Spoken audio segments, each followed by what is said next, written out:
Welcome to the Vital Spirit podcast. I'm Dr. Kelly Livingston, a naturopathic physician and your guide to a new health reality, one that connects body, mind, and spirit. Together, we'll dive deep into the art and science of holistic healing. Through working with hundreds of women through midlife transitions, I've discovered something profound. Most of our physical and emotional challenges are rooted in a maladaptive stress response, and true healing begins when we regulate our nervous system. Each episode will explore complex health topics in simple, empowering ways, uncover the deeper wisdom within each of us, and share practical tools for nervous system regulation to help you awaken your vital force and create lasting wellness. So, if you're ready to reconnect with yourself, your health, and your purpose, let's begin this journey together so you can experience life more fully human and deeply healed. Hi, and welcome to the Vital Spirit podcast. I'm Dr. Kelly Livingston. In a recent interview I did with Dr. Mark Romano, we talked about grief, not just as an emotion, but as something that lives in the body. We talked about grief in the breath, connective tissue, and nervous system, in the way that we hold, protect, brace, and sometimes disconnect in response to loss and transition. And today I want to take that conversation one layer deeper, because this was where my clinical brain was going throughout that talk. When grief does not move through the body, what happens physiologically? So today I want to walk through what is happening with our cortisol response and our HPA axis, so our stress response through grief, loss, and transition, what's going on with inflammatory processes in our body, and what is happening with pregnenolone, progesterone, DHEA, and estrogen, which are obviously already transitioning and changing through perimenopause and menopause. We're also going to talk about the brain's ability to process, regulate, and make meaning through loss and transitions, because grief is not just a feeling, it's a neuroendocrine event. Grief is going to impact our immune system, our circadian rhythm, and our metabolism. So for many of the women that I work with, especially in perimenopause and menopause, grief may be one of the hidden stressors sitting underneath what looks like burnout, adrenal dysfunction, insomnia, low progesterone, brain fog, anxiety, or that feeling of, I just don't feel like myself anymore. Before I start, I want to read from one of my favorite books to give patients who are going through a transition, and that is Stephen Levine's Healing into Life and Death. I'm going to start with Chapter 10, Exploring Grief. Along the path of healing that leads into the heart, one is often called upon to examine grief. Grief is the binding alloy of the armoring about the heart. Like a fire touched, the mind recoils at losing what it holds most dear. As the mind contracts about its grief, the spaciousness of the heart often seems very distant. Some believe they have no grief. This is another aspect of our rigid denial and self-protection. Some indeed may say, I haven't lost anyone. Why should I be grieving? If only it were that simple. Most think of grief as a momentous sadness, but it is a lot subtler than that. Everyone has grief. Everyone seems to have some unbalanced tally sheet with life, some unfinished business. An incompleteness with the past and with ourselves, a fatiguing self-consciousness, the predominant theme of the unfinished symphony of mind's yearning. Our grief manifests as a self-judgment, as fear, as guilt, as anger, and blame. It is that insistent mercilessness with ourselves and a world with which we hardly let within. Our grief is our fear of loss, our fear of the unknown, our fear of death. Grief is the rope burns left behind when what we have held to most dearly is pulled out of reach, beyond our grasp. At the most microscopic level, one sees that the tendency of the mind to hold, to cling, and condemn, to judge, is an aspect of grief, a feeling of not enoughness that longs to become otherwise. As we begin to direct the energy of forgiveness to ourselves and others, voices may arise that try to block that way of giving and receiving. These voices tell us that we are unworthy and useless. It is where we feel separate from ourselves, So many parts of mind pushed away, so little heart allowed to express itself. We wonder, looking into the warped mirror of our self image, why what is reflected back seems so distorted, so unacceptable, so unwhole, and so unlovable. But even grief is workable. Opening the heart to the mind's pain, we find space to explore mercifully. Then, instead of constantly appraising what looks back, we observe. We begin to look directly at what looks.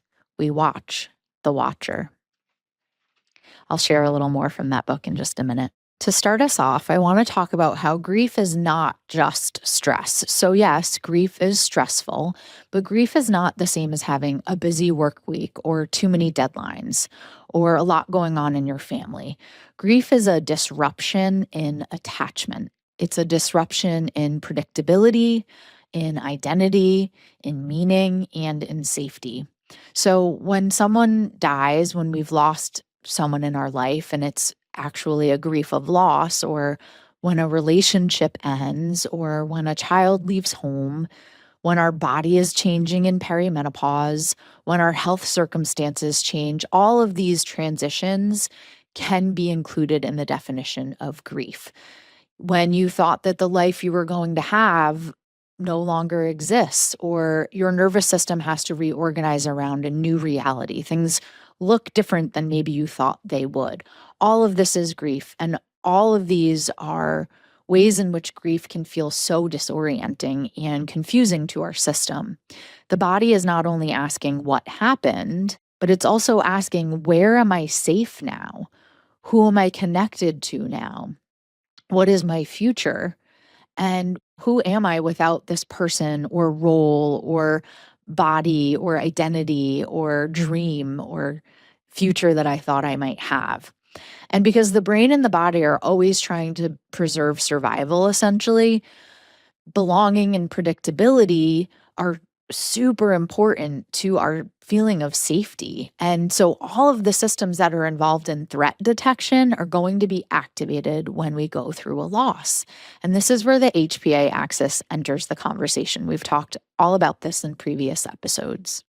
Okay, so how does grief become cortisol? This is all about the HPA axis, which again, we've had an episode on. The HPA axis is the hypothalamic pituitary adrenal axis. It's one of the central stress response systems in the body. So when the brain perceives threat, uncertainty, loss of safety, or loss of control, then the hypothalamus releases corticotropin releasing hormone, or CRH. CRH is then going to signal to the pituitary gland to release ACTH, or adrenocorticotropic hormone. And then ACTH is going to tell the adrenal cortex to make cortisol. So your hypothalamus and your pituitary are telling your adrenals to make cortisol in response to threat. We've talked all about how cortisol is not bad. It helps us to wake up, it mobilizes glucose, it supports vascular tone and controls immune activity. It's helping us essentially to survive acute stress, but also to wake up and start our day. So it's rising in the morning, it's peaking shortly after waking, and then it's gradually declining throughout the day, and it will be lowest at night. So, when we talk about grief and cortisol, the issue is not simply high cortisol or low cortisol. The deeper issue is rhythm, as always with the HPA axis. And grief disrupts rhythm, and the research supports this. So, bereavement has been associated with neuroendocrine activation in studies, altered sleep, immune imbalance, inflammatory changes, and cardiovascular shifts. O'Connor and colleagues studied diurnal cortisol patterns in bereaved women, and they found that complicated grief was associated with altered cortisol slope across the day. This is really important because it points not only to cortisol quantity, but to cortisol timing and rhythm. In the early phases of grief, cortisol may rise. I was reading a study around grief in kids, and that study was citing how cortisol is going to be increased and rising at that first moment of loss and within the days and weeks that are following. So, this is the body mobilizing. And clinically, this can look like anxiety, agitation, racing thoughts, insomnia, early morning waking, hypervigilance, loss of appetite, disruption to digestion, and feeling that you're unable to settle. If you've ever experienced the loss of someone you love, you know that you might move through all of these feelings. I often say grief has a wave with us, both acutely and then long term. So immediately, the person you're speaking with who's experiencing this grief might say, I'm exhausted, but I can't sleep. Again, that cortisol rhythm is impacted. I keep waking at 3 or 4 in the morning. My body feels like it's on alert. I know what happened and I'm starting to process and accept that, but I can't calm my system down. I feel like I'm waiting for something else to happen, you might hear them say. And that's not random. That is threat physiology engaged in our system. So the body's essentially scanning for danger because the attachment system has been disrupted. Now, again, this can apply to it might not be the loss of a loved one or someone who's in your immediate daily life, but that transition and loss is a disruption in attachment, in control, in safety. And this is why grief can feel so physical. So our chest might tighten, our breath is shortening, our gut is changing, our jaw might clench, our shoulders might rise, the pelvic floor might tighten, our low back might ache. This is grief manifesting as physiology in the body.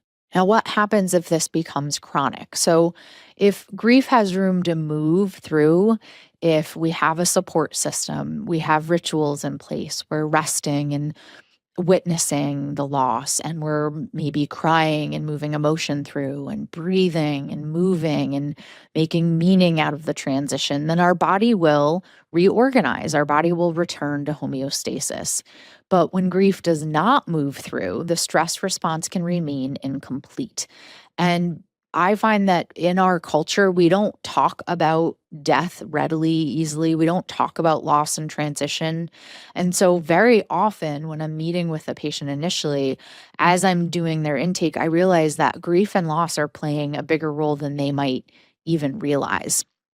And over time, cortisol is becoming dysregulated rather than just elevated. So, long term grief might be where you then start to see a flattened cortisol rhythm. So your cortisol curve is much flatter, or you have low morning cortisol. There's a number of studies showing chronic long term unresolved grief results in lower morning cortisol, midday crashes, nighttime cortisol spike. So, again, that wired but tired pattern or insomnia, disrupted sleep wake cycles, and then, therefore, a result of that is reduced resilience. So you might even see that that person is starting to get sick more frequently. So, again, the problem is no longer just cortisol output. It's really this dysregulation of coherence and rhythm. So now we're feeling tired in the morning and foggy throughout the day and maybe more alert at night. And then feeling shame potentially that we can't get it together. We can't recover from this loss.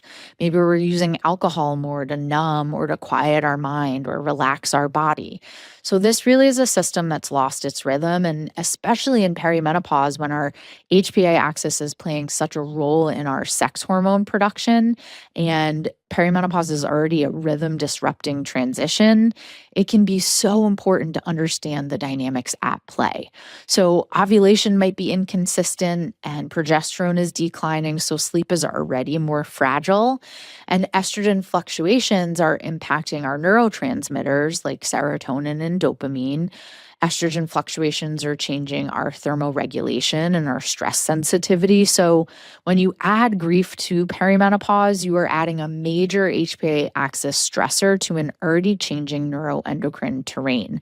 And this is a time in life where we do tend to have more loss, or maybe we're losing a parent for the first time. We're having job transitions or changes in our physical body that feel like grief. And so women many times will say to me, I used to be able to handle stress, but now I can't. Or I went through a loss, maybe a divorce, and my hormones never felt the same after.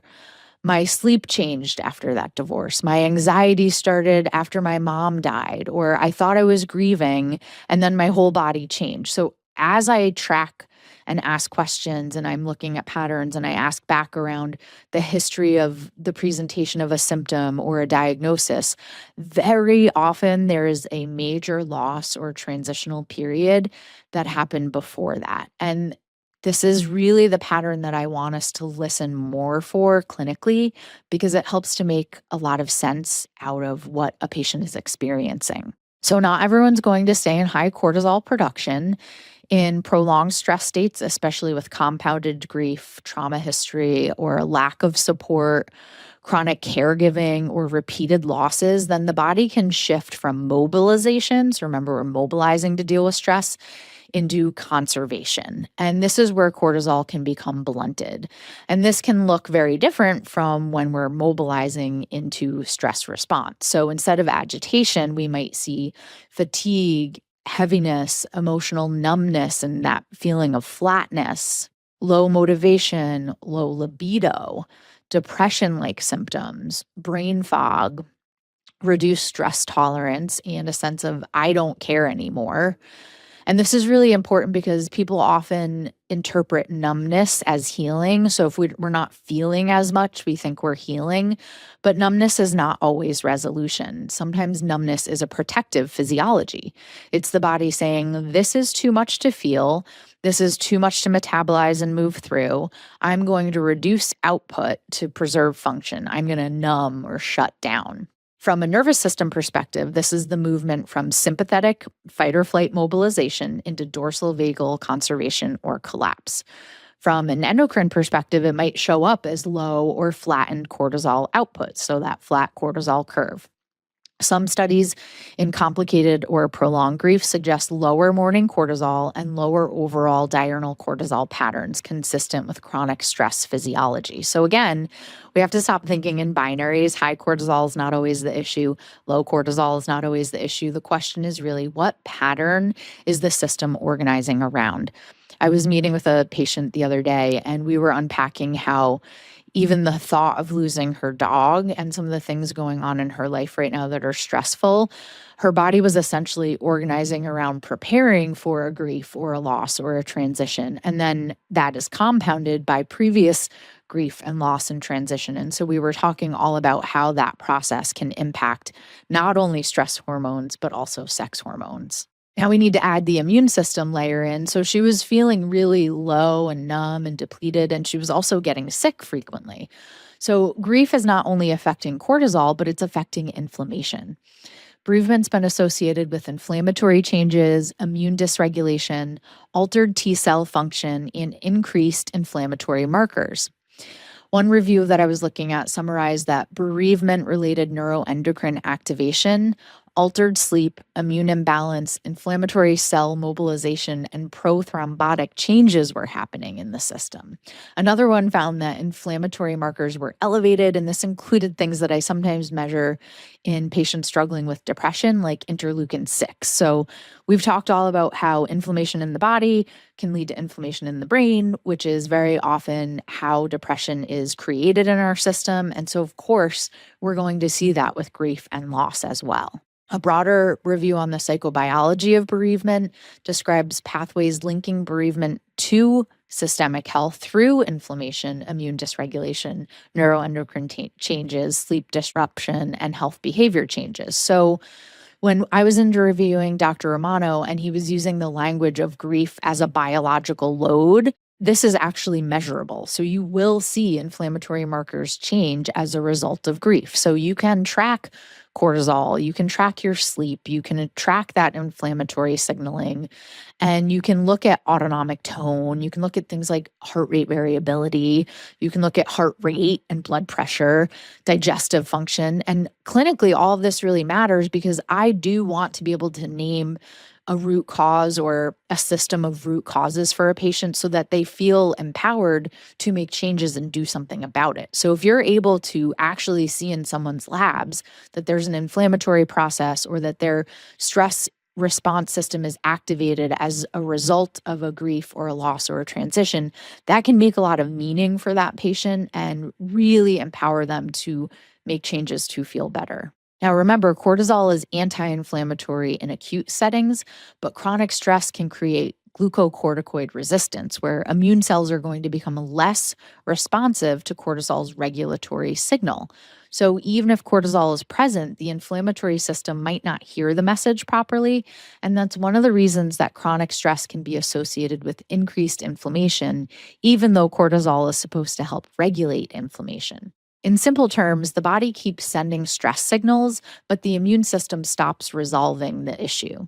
And this is where unresolved grief can show up as inflammatory processes in the body, not necessarily as one diagnosis, but as a shift in the internal environment, a shift in the terrain. So you might have more pain, you might have flares of a chronic autoimmune disease, you might be more tired, you might have disruption to your gut motility, so maybe more or less bowel movements. You might be more sensitive and reactive in general. That could translate into things like mast cell activation issues or histamine intolerance. And you certainly might have less resilience. So this is what I mean when I'm saying that symptoms are communication, and that we can not only track symptoms through a transition and through a loss, but we can also then relate that back to physiology, back to labs, and feel like, okay, I know what is going on. I understand. I have awareness of the impact that this loss or transition is having on my terrain. If we focus more specifically on the gut, because I talk so much about gut health in my practice, we can talk about how the gut is so highly innervated by the autonomic nervous system. We've talked about that enteric nervous system, right? So when grief changes our nervous system tone or our nervous system state, it can absolutely change our digestion and our gut health. Acute sympathetic activation, so right in the moment of that increased cortisol in response to grief or loss, we are going to have reduced digestive secretion. So we might not be producing as much hydrochloric acid, for example. We might not be breaking down our food as well. And this is going to alter the motility, so our bowel movements. We might have a change in appetite. Many people experience either more or less appetite when their sympathetic system and their stress response is activated. We might experiencing a tightening of the diaphragm, which can influence blood flow to the gut. It can influence how well we're able to feel like we're able to breathe and freely inhale and exhale. It might create dorsal shutdown that slows motility and contributes to constipation or stagnation or that loss of digestive fire. So grief certainly can also look like IBS flares, constipation, diarrhea, nausea, a loss of appetite, bloating, food sensitivities, and overall a more reactive or inflamed gut. And from a gut-brain axis perspective, microbial changes in the gut, intestinal inflammation, all of these are going to then feed back into mood, anxiety, cognition, and immune regulation. Remember, if your gut's inflamed, your brain might be inflamed. I'm simplifying it, but you get the picture if you've been listening for long enough. So grief can begin in loss and move through our nervous system, alter our cortisol, disrupt our sleep, change our bowel motility, shift our gut microbiome, increase inflammation, and then feed back into the brain. And this becomes a loop. Grief leading to dysregulation, leading to gut disruption, leading to inflammation, leading to mood changes, leading to more dysregulation, and potentially reaching for things like, again, alcohol or sugar or exercising too little or too much, right? And so all of these behaviors then become part of that grief dysregulation loop. This is why I always say that the gut-brain axis is not just about digestion. It's about the body's ability to interpret safety. And grief essentially is a disruption in that feeling of safety. Okay, so let's zoom out into the steroid hormones. So, I love to talk about pregnenolone. We often call it the mother hormone because it's upstream in the steroid hormone cascade. It's made from cholesterol, primarily in the mitochondria, through the action of an enzyme that I don't need to go into detail around here right now. But essentially, from pregnenolone, the body can make multiple downstream hormones, including progesterone, cortisol, DHEA, or androgens, testosterone, estrogen. So pregnenolone is not just a hormone, it's a substrate for multiple hormone pathways. And it represents adrenal reserve or capacity. So our capacity to make those sex hormones downstream, our capacity to make stress hormones, our capacity to make neurosteroids, and our capacity to adapt. Now, here's where we need to be very precise. We don't have direct studies proving that grief specifically lowers pregnenolone, so I wouldn't say that, but we do have a very coherent physiological bridge. Grief alters cortisol and HPA axis function, we know that. Chronic stress alters steroidogenesis and neurosteroid pathways, and pregnenolone is upstream of cortisol and many of our neuroactive steroids. Therefore, prolonged grief may plausibly influence pregnenolone availability, downstream hormone balance, and neurosteroid tone. And this is how I explain it to patients. So I very often measure pregnenolone. I'm also measuring sex hormones and stress hormones and talking about them in context of that woman's cycle. But essentially, I talk about this like a train track. So imagine you have a train station, and in that train station, let's say if you're from the area that I'm from, you might know of Grand Central in New York City. You might know that there's a train that goes to New Haven. And the halfway point between those two, well, it might not be exactly halfway, but you can think about Stamford, which is a town in between the two. So imagine you have all of the ingredients that can become your sex hormones, like testosterone and estrogen, or down the other direction, they can become progesterone and cortisol. So let's say that at this train station, that train needs to decide, are these ingredients going to go to New York City? And let's say New York City is this way. We're going to go to New York City and make cortisol, which along that path is also progesterone, or are all these ingredients going to go to New Haven and make estrogen and testosterone? So essentially, your body has to decide which direction they're going to go, and your body will preferentially make cortisol, which again, progesterone is down that pathway, if there is a threat. And then your body's not going to be making the other sex hormones that are in the other direction toward New Haven. Now, over time, if we're overproducing cortisol, our brain is going to get a message that we don't want to make anymore. And so it's going to dampen down the pregnenolone response, or the ingredients that can again go to New York City or New Haven. So long story short, you might get a reduction in pregnenolone as a result of chronic stress. And I very often also see that in patients who have complex, complicated grief history. I see this clinically. So it's not exactly a pregnenolone steal, but the idea is that under chronic stress, the body diverts pregnenolone toward cortisol production and away from progesterone, DHEA, and other sex hormone pathways. So clinically, this can be a really useful image. I usually show the image to patients as I'm walking them through their exact hormone levels. But biochemically, I'm kind of simplifying it right now. The body's not literally stealing pregnenolone in one simple pathway. It is much more precise to say that chronic stress is changing resource allocation within that steroidogenesis pathway. So when the body is perceiving that ongoing threat, survival pathways take priority. You don't want to die, right? And this is why cortisol production is essentially considered more important by the body than reproduction or libido or fertility or even deep rest and relaxation and long-term repair.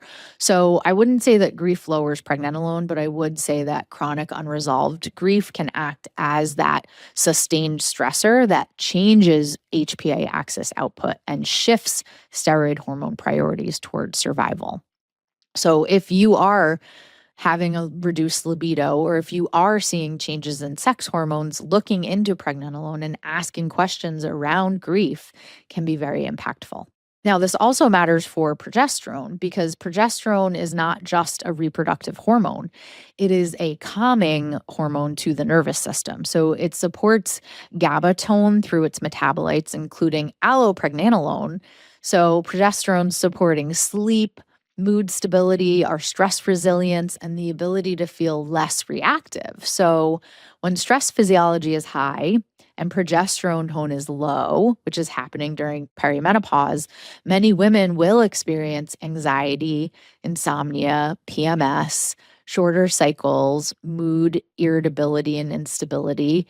And this is very often a real big key to their puzzle. So again, if we look at their hormones and we can see progesterone is low, and we can see that it's linked to those symptoms, that can be so beneficial on their health awakening journey. Maybe we link it to that breast tenderness or heavier bleeding or lower stress tolerance, or even more sensitivity to estrogen fluctuation. And so a lot of the symptoms that we start to experience in perimenopause and menopause, we can track back to progesterone.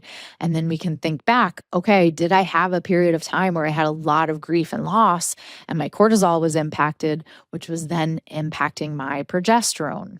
And remember, in perimenopause, progesterone is one of the first hormones to decline because ovulation becomes less consistent. So now this woman's terrain, perimenopause is already lowering progesterone tone, grief is activating that HPA axis. Sleep is disrupted, further depleting them.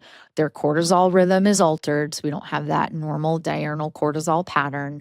There's more inflammation in the system, and pregnenolone and downstream steroid pathways are strained. So now they've got brain fog on top of that.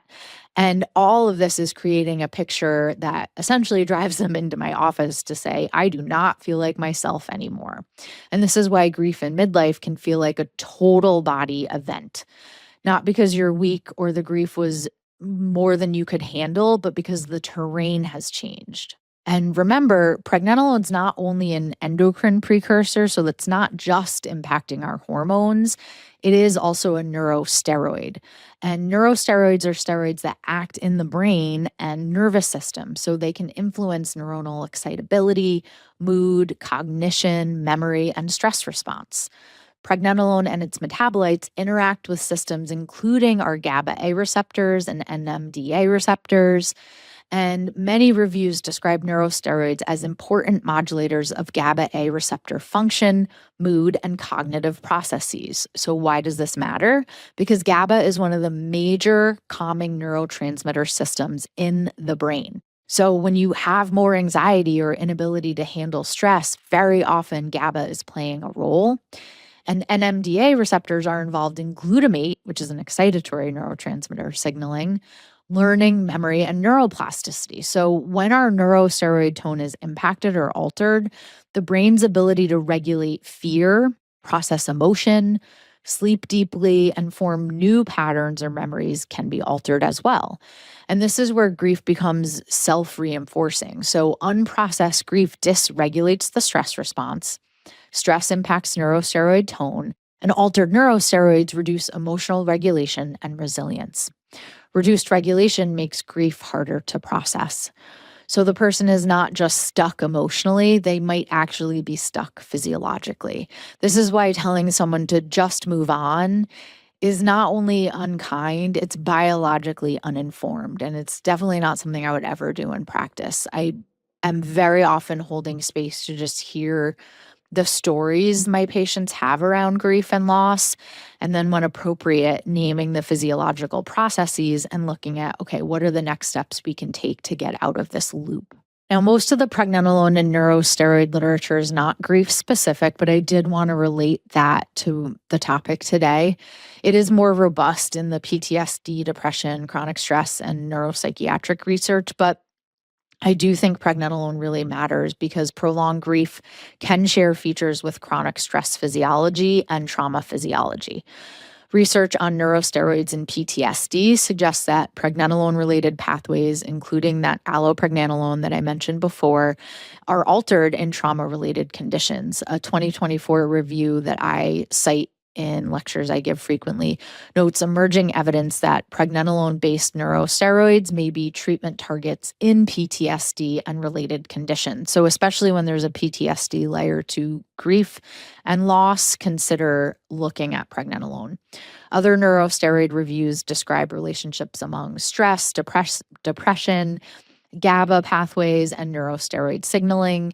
And allopregnanolone, that progesterone-derived neurosteroid, is a really potent positive allosteric modulator of GABA receptors and has anxiolytic properties, and it's being studied in postpartum as well. So again, grief is going to alter that HPA axis function. Chronic stress is going to alter those neurosteroid pathways, which are influencing mood, sleep, emotional processing, and stress resilience. So prolonged grief might contribute really strongly to a neuroendocrine terrain where hormone resilience and emotional processing capacity are both reduced.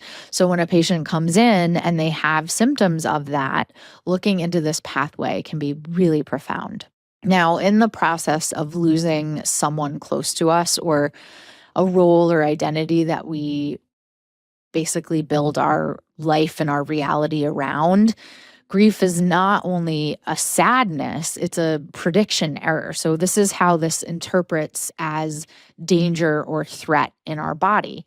So, the brain has this internal model of reality. My person is here, my role exists, my body works this way, my future's going in this direction. This relationship is a part of my daily life. This identity is who I am. We have these solid links and loops in our mind to these identities. And then the brain has to update this model through a transition or a loss. But attachment does not update instantly and automatically. This is why you might know cognitively that a person is gone from this physical plane. They've dropped their body, but you might still reach for the phone to call them or expect them to walk in or dream about them or feel disoriented in daily routines that used to include them. Our emotional brain, our attachment system, our body memory, and our predictive brain are not all updating at the same pace. And this can be, unfortunately, really painful. And this is why insight is not enough. We can't intellectualize loss. Our cortex can't understand the loss, but the body might still be organizing around that old attachment map. And this fits so beautifully with what Dr. Mark shared, that the body needs safety before insight. So we need to resource and feel safe before we can really process in our mind the loss or the transition. So the limbic system might still be in high alert. Our autonomic system is bracing and our endocrine system is mobilized, as we just talked about. And our fascia is still holding. We're going to get into that in part 2. And the gut is still reacting. So when a patient says, I've talked about this, I've talked in therapy about this loss, I understand it, but I'm still stuck, the answer might be because the body has not completed the process. And this is where the concept of unburdening becomes useful. In internal family systems language, a burden may be an emotion, a belief, a role, or a protective strategy that a part of ourself carries after an overwhelming experience. So in grief, those burdens might include, it was my fault, I should have done more, I'm not safe, I cannot love again, I cannot rest, or I have to hold everything together. Another one I hear often is, if I stop moving, I will fall apart. Or if I feel this, it will destroy me. So we keep going, we keep moving. We never really sit with the grief and process it. And that translates into physiology. So I'm not safe becomes hypervigilance and scanning the environment constantly for safety. I have to hold everything together becomes jaw tension or constipation or shallow breathing or rigid routines and perfectionism and control about our environment. If I feel this, it will destroy me becomes dissociation, numbness, dorsal shutdown, a loss of interoception. I should have done more becomes a rumination loop, and that sometimes impacts sleep. These are not just thoughts, they're organizing principles, and they shape our breath, our posture, our cortisol, like we talked about, our sleep, our digestion, our immune system, and our hormones. And these protective patterns developed for a reason, so unburdening can't be forced. The body will release protection when it has another source of safety. And depth psychology gives us another language around this. And in depth psychology, grief is not pathology, it is descent. So it's bringing the psyche into contact with shadow material like guilt, anger, fear, regret, dependency, longing, unresolved childhood wounds, ancestral grief, unlived life. We talk a lot about the alchemical language around grief, the darkening, the dissolution. I've related this to the entire perimenopause and menopause transition in previous episodes. So this is essentially a place where the old form breaks down before the new form has emerged. Dr. Mark talked about this as repotting. And sometimes this is where people panic. This is not comfortable. Loss and grief is not fun. It's not something that we wish upon our worst enemies, or at least I don't, as far as the traumatic loss that I've had in my life, because we sometimes think that healing might mean getting back to who we were, but the reality is that grief does not return you to who you were. Grief initiates you into who you are becoming, and the depths of that pain and that sorrow are what carve out the space for joy in the future. And this is a very hard learning experience for some patients, that the deeper that sorrow carves into your being, the more joy you can contain is not necessarily fun. But I do find that linked to our pain is our purpose. And this so strongly connects with midlife and perimenopause and the experiences that I hear from women. Because perimenopause is already an identity threshold. You're no longer the maiden. You're no longer in that same mothering role, maybe. Your body is changing. Your capacity for stress is changing. Your tolerance for misalignment is different. And your nervous system is probably less willing to perform an identity that is no longer true. And grief can expose all of this and become a true initiation because it forces reorganization around what is real. So before I wrap up, I do want to give an example of a high cortisol grief pattern. So say a woman in midlife loses a parent and several months later develops insomnia, early morning waking with anxiety and palpitations, loose stool, and a loss of appetite. And her labs might show a high evening cortisol or a steep stress response. And she says, I know my mom died, but my body feels like it's waiting for the next emergency. This is grief in that sympathetic mobilization state. And the work is not to suppress the symptom, it's never to suppress. The work is to create safety, rhythm, breath, blood sugar stability, mineral support, grief witnessing, and completion of the stress cycle for her. So we might organize her whole day around creating a container of safety. Another example of a flattened cortisol grief pattern, a woman might go through a divorce and be the caregiver for aging parents as she enters perimenopause. And a couple years after major loss, she says, I'm not anxious anymore. I just don't care. I'm tired all the time. I can't get motivated. My cycles are irregular. I feel like my spark, my oomph is gone. And this can be grief as conservation. The system is not mobilized, it's down regulated. So here, the body does not need more demand. It needs, again, restoration of rhythm, capacity, safety, and nourishment. Last example, the hormone grief pattern. A woman might have low progesterone symptoms after a major loss, so insomnia, premenstrual anxiety, shorter cycles, breast tenderness, and mood instability. We could treat progesterone directly, and sometimes that's appropriate. But if we don't ask what the HPA axis is organizing around, we might miss that deeper driver. And that will just become a cycle that's perpetuated because, again, the body can't prioritize hormone production balance when it's still living in survival. So that's why Dr. Mark's regulation arc that we talked about in that interview is so important. Safety first, then breath, then move energy, then find meaning. So we often try to start with meaning. What is this loss trying to teach me? But the body might not be ready for meaning. First, it needs safety, regular rhythm and breathing, then energy, then meaning. And that's the therapeutic order of grief physiology. Okay, so what do we do? What do we do with grief and loss and transition and all this physiology changing? We don't do everything all at once. We restore conditions. As always, we work on the seeds of health, circadian rhythm and timing, morning light, evening darkness, regular waking. We protect sleep because essentially rest, digest, and heal becomes so important for all of those biochemical pathways we talked about. We do focus on metabolic stability, blood sugar regulation, again, to provide safety to the system. We focus on breathwork practices, longer, slower exhales, coherent breathing, maybe no intense breath work if the system is really fragile. We focus on movement. So we find something that works for us: walking, qigong, yoga, fascial unwinding, gentle strength training, and rhythmic movement. And we focus on relational safety. So that might look like being witnessed by someone who's not rushing the grief process, who just lets us be and sits with us in co-regulation in that space. We might work on some symbolic processing like journaling or rituals, maybe writing letters or creating a memorial or doing some artwork through that process.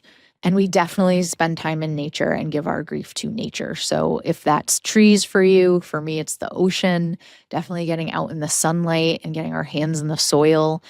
And just reminding ourselves that life includes growth and pruning and decay and renewal. It is a circle. And naming the grief. So, not just my mother died, but also I lost the version of myself who had a mother, not just my child left home, but I lost the daily identity of being needed in that way. Not just my body changed, but I am grieving the body that I'm familiar with. And this is metabolization and movement and resolution of the grief process. So, next week, we'll go deeper into herbs, homeopathy, somatic practices for grief and transition and loss, and how do we mobilize in a healthy way, and how do we repot and find healing. For today, remember, grief does not just change how we feel, it changes how the body organizes itself. It changes cortisol and sleep and immune signaling and digestion. It changes hormones. And when we understand that, we can move through acceptance and reorganization around loss and our new normal. And we begin asking a deeper question. What is the system still trying to complete, with compassion and with recognition for the transition as a transition and not necessarily as something that we are ever going to be the same after? As always, healing is not about forcing the body to move on. It's about creating conditions where the body can finally complete what it never got to complete, and the mind for that matter. And this is where grief becomes not only something we survive, but something that reorganizes us into deeper truth, deeper embodiment, and eventually a different kind of wholeness. So the question is not just, what's wrong with my hormones? The question is not just, how do I get over this loss? The question is, what has my body been carrying that it has not yet felt safe enough to release? Because grief is a release and it is a transition. Thank you for being here. And if this resonated, please share it with someone who could benefit from the message today. And stay tuned for next week, where we jump into, okay, now what do I do about it? As always, have a great day. And if you're experiencing loss or transition right now, my heart is with you.